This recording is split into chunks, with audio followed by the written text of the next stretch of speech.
पहले तो आप सभी को हैप्पी दिसंबर। दिसंबर चालू होके यहाँ पे काफ़ी टाइम हो गया है और यहाँ पे हम काफ़ी लेट हो चुके हैं। ये हमको पहले ही कर लेना चाहिए बट हम लोग लेट हो गए, तो आज हम लोग ट्री को डेकोरेट करेंगे, वो भी हमारे चुन्नू मुन्नू बच्चों के साथ। मेरे को तो समझ में नहीं आ रहा ये लोग डेकोरेट करने भी देंगे कि नहीं। अब देख लो इनकी अभी से ही मस्ती। इन लोगों को अभी से ही ऐसा है कि भाई जल्दी खोलो, हम ही डेकोरेट करने वाले हैं कि तुमसे तो कुछ नहीं होगा, हम ही कर लेंगे सब। और यहाँ पे परी ने ट्री की इतनी गंदी हालत करके रखी थी ना कि ट्री भी सोच रहा होगा कि भाई मैं किसके घर पे आ गया सही में। बाकी अब मिलो ये मेरे छोटे बाबू से, जिसमें इतना एटीट्यूड आ गया है कि ये मेरे को इग्नोर कर रहा है लिटरली। अब तो आप सभी को मेरे पे भरोसा हो गया होगा ना कि इस लड़की ने सही में ट्री की क्या हालत करके रखी है। मैं झूठ क्यों बोलूँगी। बाकी पीछे मेरा लड़का गुबरा भी सोच रहा होगा सही में, इससे अच्छा तो बेचारे वो उधर ही दुकान में अच्छे ही लग रहे थे, यहाँ पे घर पे लाने की ज़रूरत ही नहीं थी इनको। या हमसे पहले हमारे बच्चे हेल्प करने आ गए, देख लो आप सभी। यहाँ पे हम डेकोरेट करने ही बैठे थे, पता चला कि भाई उसका नीचे का स्टैंड गायब है। और स्टैंड गायब है तो वो मिला कहाँ, देखो उस लिटरली उसके बीच में गायब था। पहले तो सोचा था कि यार अब नहीं कर पाएंगे डेकोरेट। आप सबको ये डेकोरेट करने की चीज़ें तो बहुत दिख रही होगी बट इसमें से एक भी नहीं लगेगा। इस वीडियो में आप बने रहें, आपको पता चलेगा कि वो चीज़ें क्यों नहीं लगेगी। और यहाँ पे मेरा बेटा कितना क्यूट लग रहा है।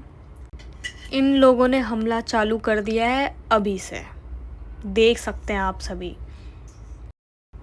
यहाँ पे परी ट्री को असेंबल करके थोड़ा सा इमोशनल हो गई थी, क्योंकि ये ट्री उसका बहुत पुराना था।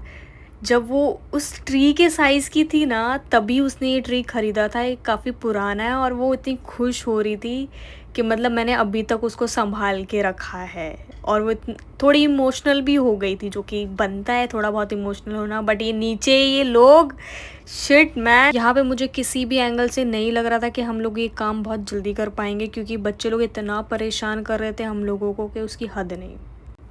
तो यहाँ पे हम लोगों ने फटाक से लाइटिंग स्टार्ट की, बट लाइटिंग लगाते लगाते हम बहन को रियलाइज़ हुआ कि हमने तो लाइट चालू करके देखी ही नहीं। उसका क्लिप ना हम लोग लेना भूल गए। एक बार लाइटिंग लगा दी थी बट उसके बाद में रियलाइज़ हुआ कि लाइट चालू है कि नहीं, वो तो चेक ही नहीं किया। फिर वो लगाई, चेक किया तो वो थोड़ा बहुत वो हो रहा था, लाइट में ख़राबी थी। बट फिर भी उसको वापस लगाना पड़ा क्योंकि कोई ऑप्शन नहीं था। लाइट मतलब थोड़ी जल रही थी, ज़्यादा भी नहीं जल रही थी। और मुझे यहाँ पे काम करते करते मेरे बेटे पे इतना प्यार आ रहा था, आप सब नज़र मत लगाना मेरे लड़के पे। यहाँ पे मैं और परी अपने बो को कंपेयर कर रहे थे कि किसका ज़्यादा अच्छा था। परी तो भाई एक्सपर्ट है, उसका तो अच्छा ही था। मेरे से तो बिल्कुल भाई ये सब चीज़ें नहीं होती और मेरा बिल्कुल भी अच्छा नहीं बन रहा था। बट फिर भी मैंने बना लिया कैसे तैसे करके। तो कुछ ना वो नहीं अच्छा बना तो इससे अच्छा डांस ही कर लेते हैं हम लोग, और क्या। और यहाँ पे परी ने मुझे काम दिया था वो बो लगाने का, बट मेरे को समझ में नहीं आया था कैसे लगाऊँ, क्योंकि कुछ था ही नहीं लगाने का। तो मैं तो यहाँ से चलती बनी मेरे लड़के को पीछे प्यार करने, क्योंकि ये मेरे बस का नहीं है भाई, ये सब परी ही करेगी, ये उसी से ही हो सकता है। मैडम थोड़ा बोर हुई तो उसने सोचा कि थोड़े गाने लगा दिए जाए, तो मस्त उसने हरियाणवी सॉन्ग लगाए और अपना काम चालू किया। जब मुझे पता चल गया कि ये काम अब परी ही करने वाली हूँ तो यहाँ पे मैं डांस करने आ गई, क्योंकि भाई हरियाणवी सॉन्ग किसको नहीं पसंद, मुझे तो बहुत पसंद है, आप देख सकते हैं। यहाँ पे परी मेरे को समझा समझा के थक गई कि भाई ऐसे लगाना है वैसे लगाना है। बट मैं अब उसको कैसे बताऊँ कि मेरे से नहीं हो रहा था। परी ये तेरे जैसे काम मेरे से नहीं हो रहे थे, मेरे को नहीं आता है।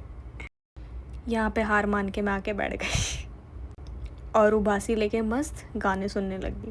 बट फिर सोचा यार थोड़ी सी हेल्प करा ही देती हूँ, बेचारी बच्ची थक जाएगी। मैंने भी अपना बेस्ट दिया, बट क्या बोलूँ मैं, मेरे से काम इसलिए नहीं हो रहा था क्योंकि एक तो उसने बो बनाने का काम दिया, वो मेरे को बिल्कुल नहीं आता। दूसरा काम उसने उसको बो को ट्री पे टंगाने का दिया, जो कि मैं कैसे कर पाऊँगी क्योंकि मेरे इतने प्रिटी नेल्स हैं, तो वो मेरे नेल से कैसे लगेगा। जब मैंने अपने एक्सक्यूज़ेस उसके सामने रखा तो उसने एक डायलॉग मेरे मुंह पे मार दिया, पकवान खाने पड़ेंगे तो मेहनत करना पड़ेगा। तो मैंने उसको समझाया, बेटी ये पकवान नहीं है, ये ट्री है। अब देखो मेरे लड़के को, बट नो नज़र। बट यहाँ पे परी फिर भी हार नहीं मानी, ये मेरे को बताती रही ऐसे करना है वैसे करना है, जो कि इसको पता था कि मैं नहीं करूँगी, बट ये अपना बेस्ट दे रही थी। अब ये बच्चे लोग इतने सरदर्द हो गए, स्टार्टिंग में क्यूट लग रहे थे, अच्छे लग रहे थे, बट इन लोगों ने अब इतना काम बढ़ा दिया था कि हर एक चीज़ जगह जगह फैला दी थी। उसमें से तो एक ही छटंगा मेरे पे ऐसे गुरना रहा था, अब वीडियो में देखना ही कैसे गुरना रहा था मेरे को, जैसे वो खा ही जाएगा। भाई मैं 1-2 सेकंड के लिए मैं डर भी गई थी कि भाई इससे मैं दूर हो जाऊँ। लिटरली वो ऐसे डरा रहा था, मैं तो डर गई भाई। ये तो वो वाली बात हो गई, छोटा पैकेट बड़ा धमाका। और यहाँ पे मैं सारा क्रेडिट लेते हुए मस्त बोल रही हूँ कि परी मैं तो थक गई, यहाँ पे मैंने बहुत सारा काम कर लिया। तो यहाँ पे परी का रिएक्शन ऐसा था कि मुंह पे झूठ, लोग सिर्फ क्रेडिट लेने आ जाते हैं। फाइनली ये बो बन के तो रेडी हो गए थे, तो परी ने कर दिया था स्टार्ट डेकोरेट करने के लिए। लग तो ऐसा रहा था कि परी से ज़्यादा ट्री डेकोरेट करने में खुशी उस छिटंगे को नीचे हो रही थी कि भाई इस ट्री के साथ साथ इसको भी डेकोरेट कर दो। चलो एक काम तो मैंने अपने हाथ में ले ही लिया था, स्नो बना के सिर्फ पेड़ पे रखना ही था, तो मैंने मेरा काम अच्छे से कर दिया। बट परी मेरी बात कहाँ सुनती, लाइटिंग बिल्कुल भी अच्छी नहीं लग रही थी क्योंकि वो ख़राब हो चुकी थी, वो सुनती ही नहीं। तो फाइनली हमारा ट्री डेकोरेशन करके हो गया। आप देख सकते हैं कितने अच्छे से डेकोरेट किया, बस लाइटिंग ने थोड़ा धोखा दे दिया और एकदम अंधेरे में हमारा ट्री कुछ ऐसा दिख रहा था। ट्री को और अच्छा दिखाने के लिए हम लोगों ने दूसरे दिन ही लाइटिंग चेंज कर दी, तो अब हमारा पूरा कंप्लीट लुक आप देख सकते हैं। तो फाइनली ये व्लॉग यहाँ पे ही ख़त्म होता है। आपको अगर हमारी ये छोटा सा व्लॉग पसंद आया हो तो do share, like, comment, subscribe और बने रहें हमारे नेक्स्ट वीडियो के लिए। Bye bye, see you.